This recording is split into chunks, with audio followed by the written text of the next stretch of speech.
Hai teman-teman semuanya, saya Vincent Lulu dan salam satu jangkar. Saat ini kami berada di tengah laut dan saya harap teman-teman suka dengan pemandangan yang satu ini. Saya akan menjawab pertanyaan dari teman-teman yang menanyakan pertanyaan kepada saya melalui DM di Instagram menggunakan pesan suara. Tanpa banyak basa-basi lagi, ayo kita mulai. Kakak paling jauh ke negara apa? Paling jauh pergi ke negara mana? Titik koordinatnya dari mana dulu? Kalau titik koordinatnya dari Indonesia, yaitu dari timur dunia, maka saya pernah pergi ke bagian barat bumi, yaitu di Amerika. Jadi perbedaan waktunya benar-benar 12 jam.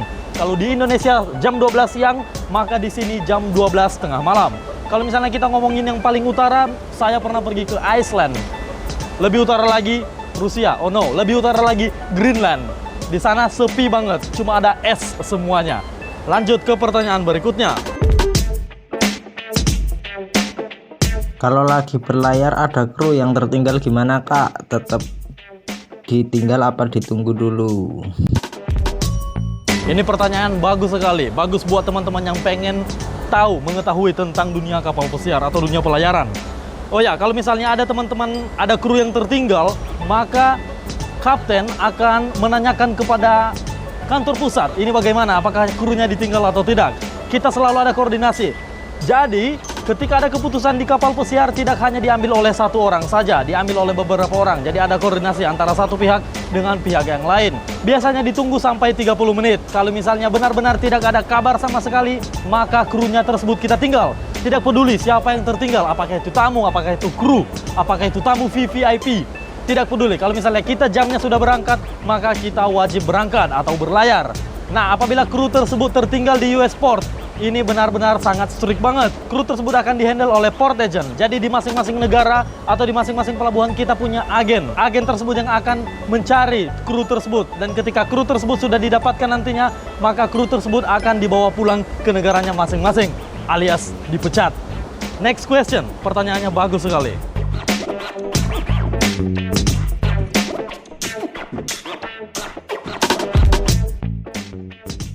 Halo Kak Vincent, mau nanya dong, gimana nih, udah ada niatan pengen nikah belum di usia yang sekarang atau masih betah kerja?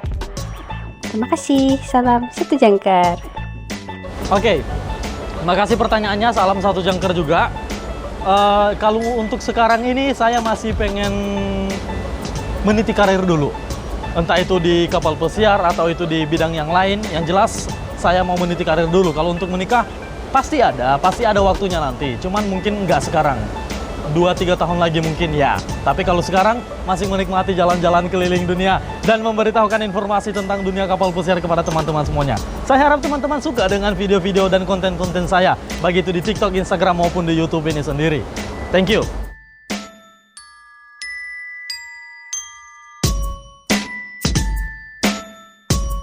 Assalamualaikum Kak Vincent. Waalaikumsalam. Aku mau nanya, syarat apa sih yang dipakai kalau mau kerja di kapal pesiar? Oke, persyaratan untuk bekerja di kapal pesiar ada banyak sekali. Tapi kalau untuk secara general, secara umum, ada yang namanya paspor, jelas ya. Terus ada visa. Kalau visa itu tergantung di negara mana yang akan kamu tuju nantinya. Beda negara, beda visa. Yang selanjutnya ada BST, Basic Safety Training, ada medical check-up, ada tes bahasa Inggris, entah itu Marlin dan masih banyak lagi. Kalau untuk secara khusus itu tergantung posisi yang akan kamu tuju, entah itu deck dan engine, entah itu hotel department, entah itu bagian medical team yang ada di kapal pesiar, beda-beda. So, kalau misalnya teman-teman mau melihat secara detailnya, saya taruh linknya di deskripsi video di bawah ini. Saya pernah bikin videonya sudah lama banget, silahkan ditonton. Salam satu jangkar.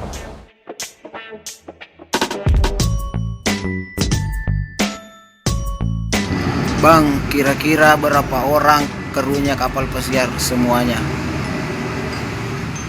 Makasih bang. Kru kapal pesiar itu beda-beda. Kapal pesiar itu ada banyak sekali dan beraneka ragam. Kalau untuk kapal pesiar ini sendiri, kami sekitar 1.650 orang. 1.650 orang yang on board pada saat ini. Ya, kalau untuk kapal pesiar yang kelasnya lebih tinggi, mungkin sekitar 1.700 sampai 2.000 orang. Atau kapal pesiar yang lebih kecil dari sini, itu mungkin bisa sekitar 900 orang. Kapal pesiar jenisnya beda-beda, tergantung kapasitas, tergantung gross tonnage, tergantung ya, banyak sekali ketergantungannya. So, salam satu jangkar.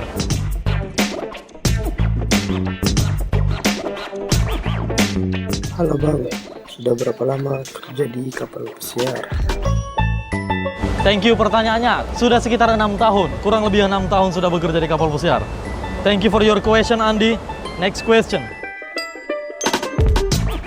Bang, berhubung video di atas kan abang bilang bebas untuk bertanya. Terus saya mau tanya nih, kalau fungsi jangkar itu untuk apa ya bang? Fungsi jangkar secara general, bagus sekali pertanyaannya. Tidak cuma untuk di kapal pesiar, tetapi untuk di semua kapal yang memiliki jangkar.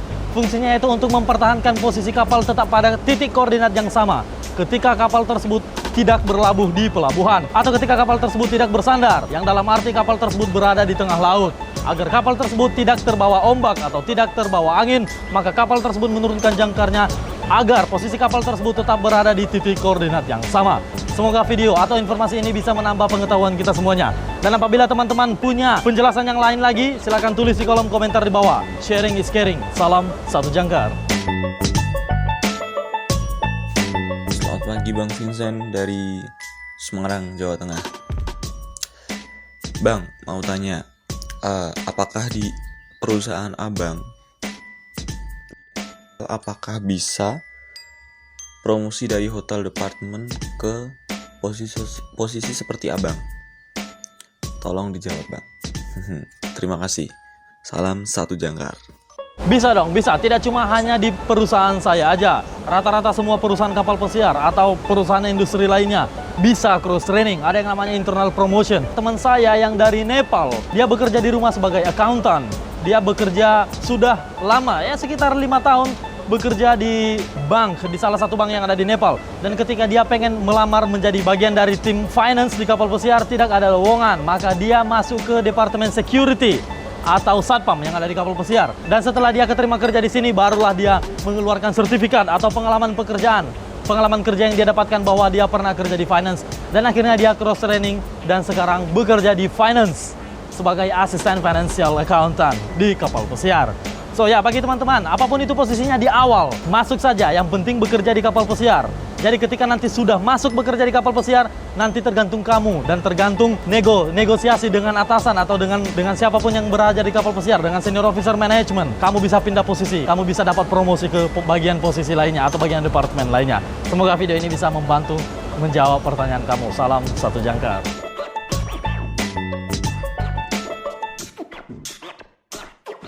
Ada dari Bang Bobi nih, Bang Bobi. Tanya bang, Oke, Bang. aslinya dari mana? Thank you Bang Bobi, saya aslinya Nias, Pulau Nias, Sumatera Utara.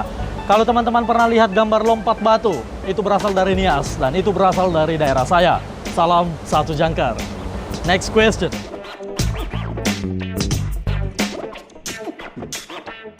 Ada dari Bang Steven Zebua, ini orang Nias. Bang, sekarang abang udah berapa lama kerja di kapal pesiar? Terus sekarang umurnya udah berapa? Salam satu jangkar.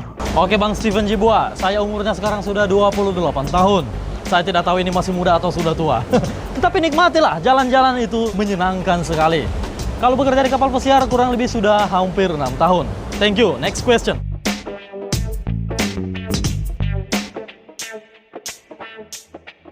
Ada dari Rita. Halo Rita. Bang, pernah nggak ketemu gerombolan ikan hiu dan kawan-kawan? Ikan hiu dan kawan-kawan. Kalau ikan hiu mungkin belum ya, mungkin belum. Saya pengen banget ketemu mereka. Tetapi kalau lumba-lumba dan binatang jenis lainnya mungkin pernah dan sering. Kalau lumba-lumba biasanya mereka mengikuti pergerakan kapal kami. Seperti saat ini kami sedang berlayar. Dan biasanya lumba-lumba akan mengikuti kami dari sisi starboard side atau dari sisi port side. Kita bisa melihat mereka banyak sekali dan mengikuti kami. Seperti sedang mengikuti kami, mengawal kapal kami. Next time saya akan buatkan videonya guys. Next question, salam satu jangkar.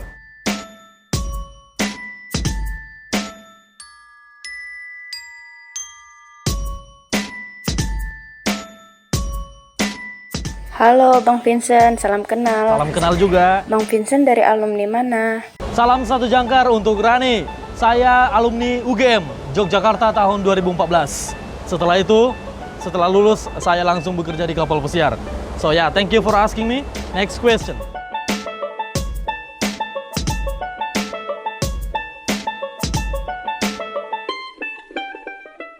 Halo Bang Vincent, mau tanya nih, kalau di kapal pesiar tuh ada nggak sih rokok atau bawa sendiri dari luar? Penasaran aku. Kalau ada, yang jual di kapal pesiar gimana sih cara belinya, di mana gitu? Oke, jujur saya tidak merokok, tetapi sesuai dengan pengalaman saya, rokok dijual di kapal pesiar. Harganya tergantung negara di mana kita berada pada saat itu. Kalau misalnya kita berada di Amerika, harganya beda dengan ketika kita berada di Eropa. Entah itu di Inggris, Italia, Spanyol, dan masih banyak lagi. Kalau kita berada di Bahamas, harganya semua beda, tergantung negara.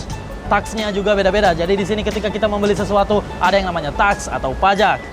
Jadi, kalau misalnya mau merokok di kapal pesiar, ada yang namanya smoking area, tidak sembarangan merokok. Seperti di tempat saya saat ini, tidak diizinkan untuk merokok. Tapi teman-teman juga bisa membawa dari rumah. Kalau misalnya teman-teman baru datang bisa membawa seperti 1 slot rokok, itu bisa diizinkan.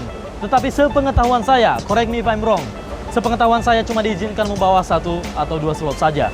Selebih itu tidak bisa dibawa lebih banyak lagi. So ya, bagi teman-teman yang merokok, bisa merokok di kapal pesiar. Salam satu rokok. Oke guys, itu saja video Q&A pada sesi kali ini. Saya harap teman-teman suka dengan sesi-sesi yang seperti ini.